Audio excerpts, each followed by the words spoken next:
Olá, sejam todos bem-vindos. Hoje, conforme combinamos, vamos falar um pouco sobre funções na linguagem Julia, né? E eu gostaria já de a gente começar a mostrar para vocês aí a nossa tela do VS Code compartilhada, né? Mostrando aí uns códigos que já foram previamente conduzidos aí para a gente explicar mais rapidamente a estrutura de uma função na linguagem Julia. Vocês lembrem que as funções nas linguagens de programação elas têm né, o objetivo de facilitar a codificação do programa e otimizar blocos de código toda vez que eles precisam ser repetidos no processamento. Tá? Então, basicamente essa é a função, né, das funções nas linguagens de programação. Em Julia também não é diferente. Então, já de antemão, já vocês observem aí na tela, né, na tela central, onde nós temos os códigos, tá? Nós temos aqui uma primeira estrutura básica, né, uma sintaxe básica do que é uma função. Ela começa com a palavra reservada function e um nome para essa função, eventualmente com parâmetros a serem passados, né? E neste caso aí, nas linhas 2 a 4, nós temos uma estrutura aí de 3 linhas que determinam a função que denominamos de soma. E aí eu passo, né, 2 parâmetros, A e B, para dentro desta função que serão processados. Esse é um bloco bem curto da função, né, que faz apenas a soma entre dois números. Não teria muito sentido colocar esse tipo de função numa estrutura de programação, até porque só faz uma única operação. Lembrando que a função ela pode ter um bloco bastante extenso de código e permitir com que ele possa ser repetidamente processado, tá? Mas a estrutura básica é essa, começa com a palavra reservada function, o nome da função, no caso aí dessa linha 2, se chama soma, e eu passo 2 parâmetros A e B para dentro da função. Na linha 13, então, eu retorno, né, com a palavra return, né, de palavra reservada, eu retorno essa função para fazer a soma. Tá? E na linha 4, então, eu finalizo o bloco da função. Eu vou passar todas as funções, vocês depois a gente executa uma a uma aí dentro do Julia, tá bem? A segunda, a segunda função, né, ou grupo de funções, né, nós podemos ter por declaração. Eu posso declarar uma função, né, semelhante às das linhas 2 e 4. Nas linhas 11 e 12 aqui, nós temos uma função também que faz o mesmo processamento. Tá? Então eu declaro aqui um f de function, abre parênteses, x, y, fecha parênteses, na linha 11 aí, né? E é igual a soma de x mais y. Quando eu chamo a função f e passo os parâmetros entre parênteses, então executa aí a soma de x mais y, ou de 2 mais 3, como está aí. E na linha 13, eu estou criando, né, o resultado dessa função, estou colocando no objeto ou na variável g. Tá? Na linha 16, né, nós então temos aqui um outro bloco de função, e agora sim eu chamaria atenção, né, nessa da linha 16 até a linha 19, se vocês observarem, né, eu tenho a declaração function g, passo os parâmetros x e y, né, return x vezes y, e depois eu tenho mais uma operação de adição na linha 18 e a finalização do bloco da função na linha 19.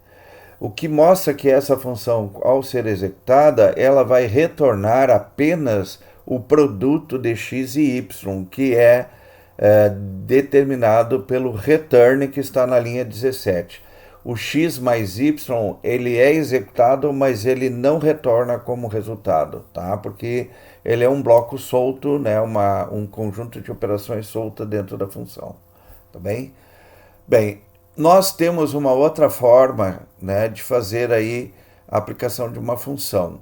Neste caso, está criado aí um bloco grande, né? Vou melhorar aqui a nossa projeção na tela, né? Eu tenho um bloco chamado function, começa na linha 27, tá? E se estende até a linha 39, tá? Então vou colocar esse bloco aqui realçado, né?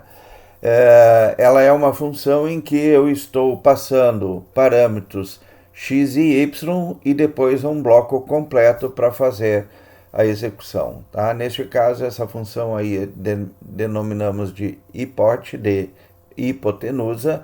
Estou passando dois lados de um triângulo, x e y, em valores absolutos, na linha 28 e 29, eu estou declarando o ABS, né, de absoluto, ou seja, vai ser sempre valor em módulo, né? E aí eu testo se x é maior que y na linha 30, determina R, que é o parâmetro, y sobre x. Tá? A partir daí, então, retorna, né, o produto de x pela raiz quadrada de 1 mais R ao quadrado, R vezes R, na linha 32. Finaliza esse bloco, né? E aí então faz um novo teste. Se y for igual a zero, retorna o parâmetro zero de x. Tá? Finaliza o bloco e testa aí e faz então o R x dividido por y e retorna então y raiz quadrada de 1 mais r ao quadrado.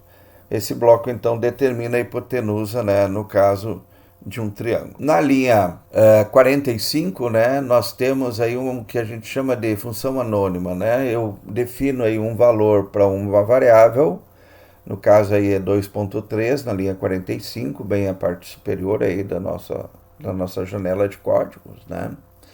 E digo na linha 46 que a função se chama dobro, né, e que corresponde, recebe a atribuição de x apontando 2x. Né? Então, eu estou dando o nome, né, da função ou da operação matemática dobro.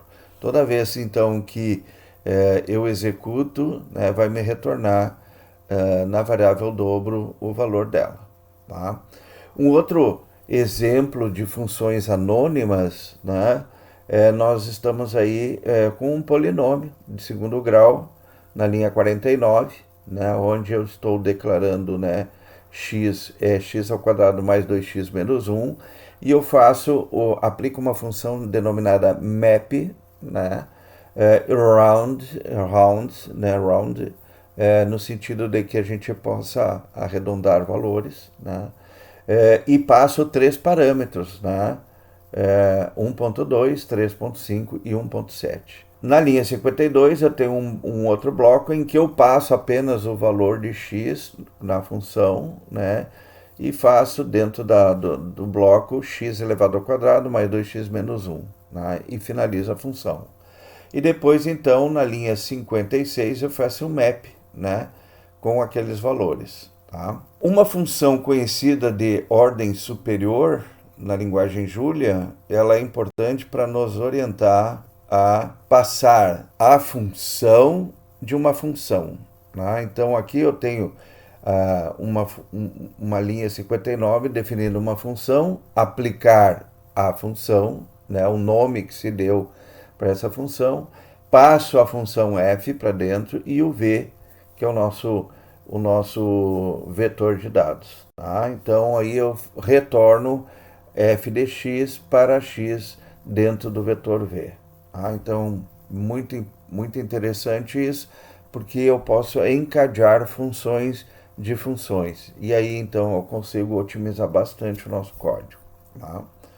Óbvio que essas codificações ou essas construções de código, elas são eficientes quando realmente tem funcionalidade, né? Do contrário, não há por que fazer tanta elaboração de código, tá bem?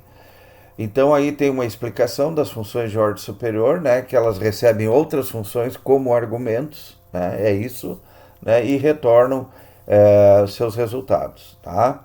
Então na linha 74 nós temos aí um vetor de valores de 1 até 5, eu chamo uma função quadrado de x que é igual a x elevado ao quadrado.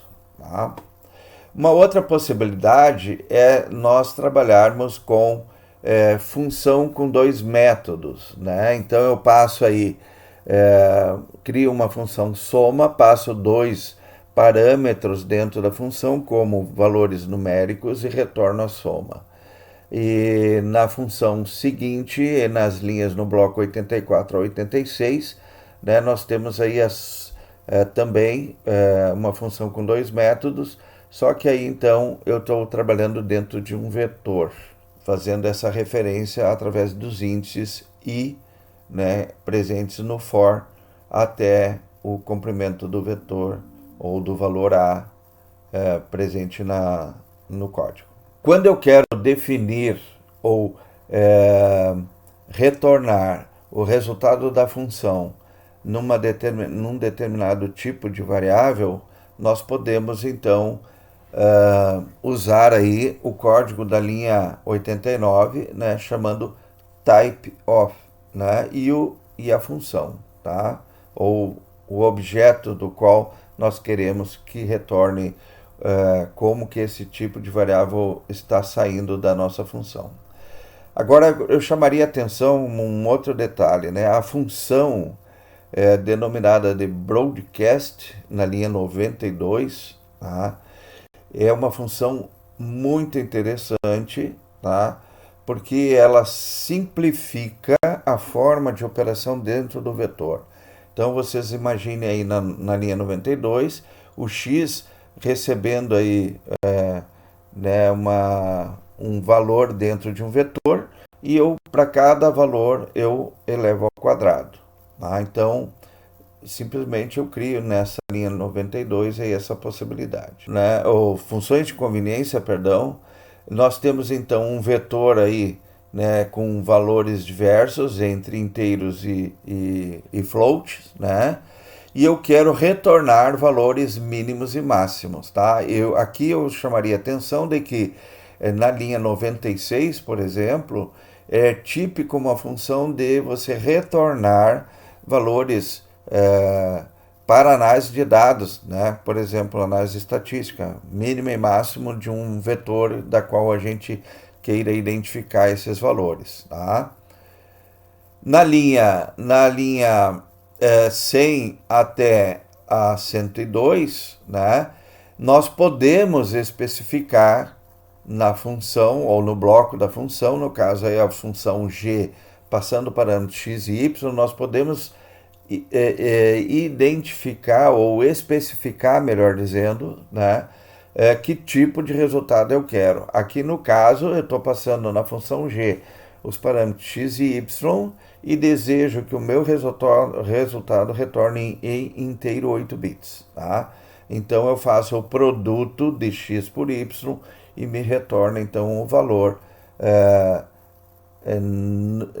em inteiro 8 bits. Aí temos algumas observações interessantes, né? Nas linhas 106, né, tem um comentário aí de operadores como funções, né?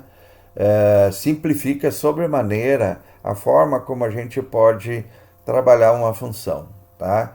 Então, olhando aí para a linha 107, quando eu faço 1 mais 2 mais 4, tá?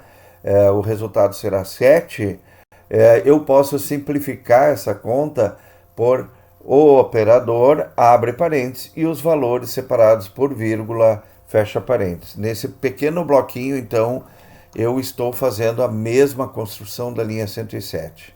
A linha 108, então, simplifica a forma, né, como eu posso fazer as operações entre os valores tratando o operador aí como uma função. Na linha 110, né, observem bem como pode ser simplificada uma função de adição. Né? Faz a mesma coisa que as linhas anteriores, 107 e 108, só que aqui eu simplesmente digo que a função recebe uma atribuição de adição e depois eu passo os parâmetros dentro da função f. No caso aqui eu estou passando os mesmos valores, 1, 2 e 4, e o resultado será 7. Bom, posso, né, e aqui eu gostaria de chamar a atenção para vocês, né, a linguagem Julia tem essa possibilidade de fazer uma espécie de desestruturação de uma função, de tal sorte que a gente possa, né, passar com dois parâmetros na função full, né, é o nome da função, da linguagem, né, nós podemos então retornar diversos resultados com esses dois parâmetros que eu passei na função. Tá? Então aí eu tenho no bloco das linhas 114 a 116, né, esse bloco da função full. Estou passando dois parâmetros A e B e estou fazendo a determinação de 4 operadores simultaneamente. A mais B, A menos B, A vezes B e A dividido por B. E aí, quando eu finalizo a função, chamo a função passando os parâmetros, ele vai me retornar os resultados dessas 4 operações. É uma forma de obter inúmeros resultados com 2 parâmetros usando a função full. Vamos rodar então cada um desses bloquinhos e a gente pode então perceber a eficiência nessa construção das funções. Eu vou chamar aqui a Julia, tá? No terminal embaixo, né, no nosso console, e aí eu já tenho então Julia sendo chamado, da mesma vez, das mesmas situações anteriores, né, eu vou selecionando os blocos e vou rodar. Tá? Vou escolher alguns aqui só para vocês terem a percepção de como é executado no Julia, né, esses blocos.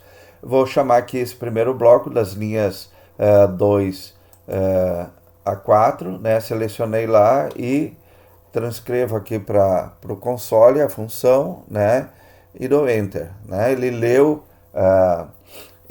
aí a função, né, e agora eu poderia fazer soma, né, soma 3,4.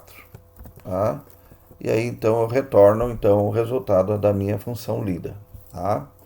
Esse é um exemplo de aplicação da função. Tá? Eu vou pegar esse outro exemplo aqui que eu chamei a atenção de vocês, que é um bloquinho, né, onde o retorno do valor na função será aquele que está originado à direita da palavra reservada return. Então, neste bloco da linha 16 a 19, né, se a gente copiar aqui e colocar, der um Enter, né, o retorno, então, será o que está lá. Lida a função, vou passar G, vou passar 2 parâmetros para a função G, 2,5. Tá? E vocês vão perceber que o resultado será 10, porque a operação que está à direita da palavra return é o produto de x por y.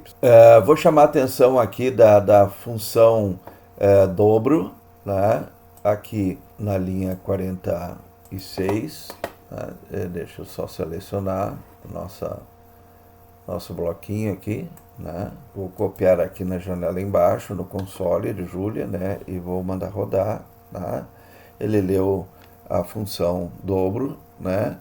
E então, se eu fizer dobro de 3, né? Vai me retornar 6, tá? Então, esse é o resultado da função. Vamos imaginar um exemplo de função anônima, né? Então, aqui eu estou passando linhas 49 e 50, né? Eu estou passando na linha 49 a equação sendo atribuída ao x, né? E logo a seguir eu mando fazer o mapeamento, né? Passando 3 valores para esse vetor para calcular, né? Então, o retorno dessa função será 1, 2 e 4. Tá? Round é a palavra que arredonda o resultado final. Tá? Então, ele está arredondando o meu resultado final. Vocês podem perceber que eu estou aqui no vetor com valores float, né, o real, tá?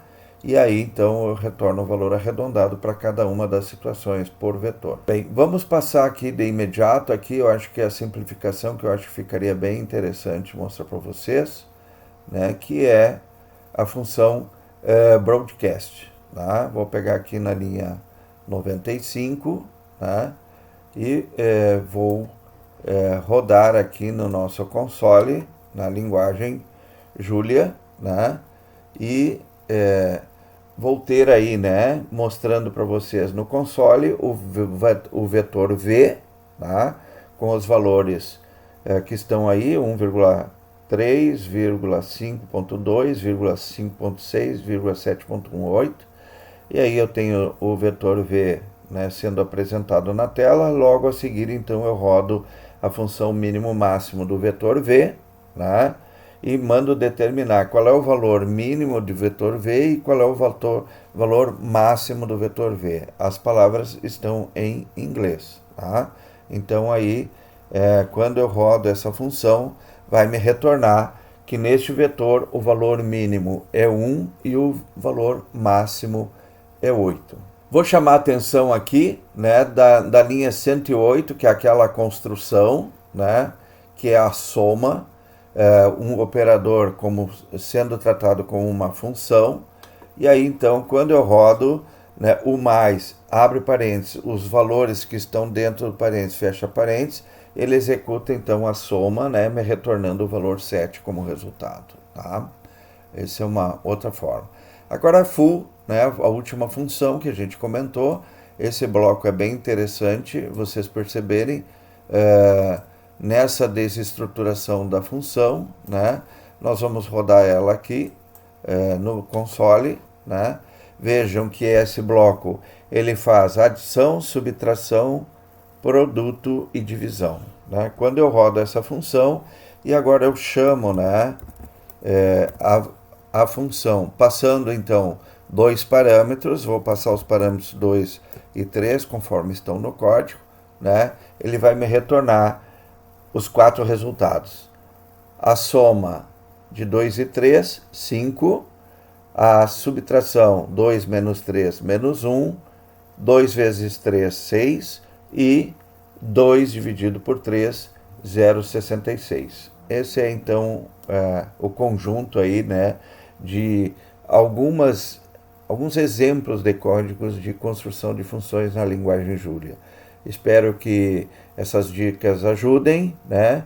E nos vemos aí com mais dicas, né, da linguagem Julia na próxima semana. Um grande abraço a todos.